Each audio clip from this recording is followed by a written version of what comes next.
নমস্কার, আমি সার্ভেয়ার ধ্রুব দত্ত। আজকে আবার আপনাদের মাঝে হাজির হয়েছি ভূমি নিয়ে নতুন কিছু তথ্য দিতে। তো আজকের ভূমি সংক্রান্ত তথ্য হলো দলিল নিয়ে। তো শুরু করা যাক।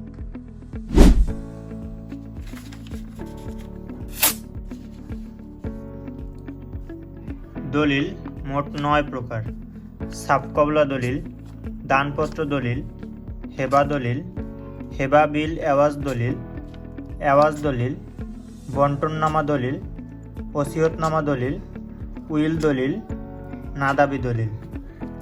তো সাবকবলা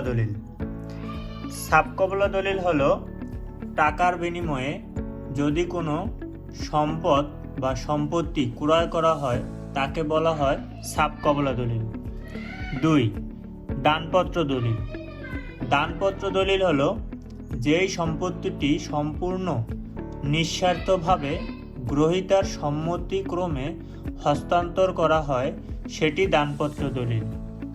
3. হেবা দলিল।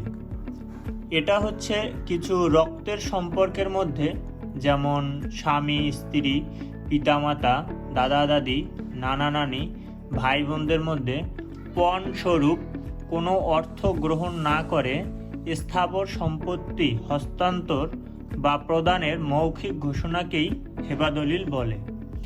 4. হেবা বিল এওয়াজ দলিল হলো এটা মুসলিমদের ক্ষেত্রে প্রযোজ্য।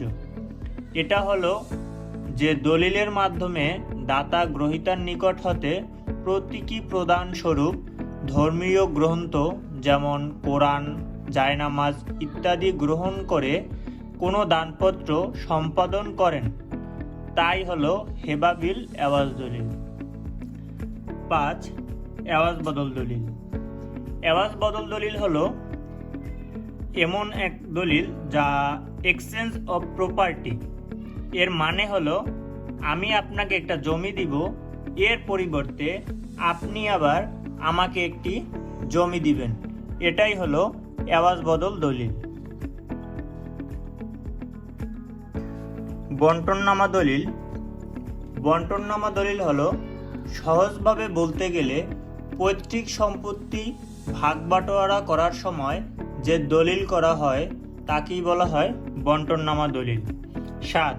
ওসিয়তনামা দলিল হলো আপনি বেঁচে থাকা অবস্থায় কাউকে যদি কোনো সম্পত্তি দেন বা দিয়ে যাবেন, তার লিখিত যদি কোনো প্রমাণ রেখে যান, ওইটাই হলো ওসিয়তনামা দলিল। তারপরে হচ্ছে 8.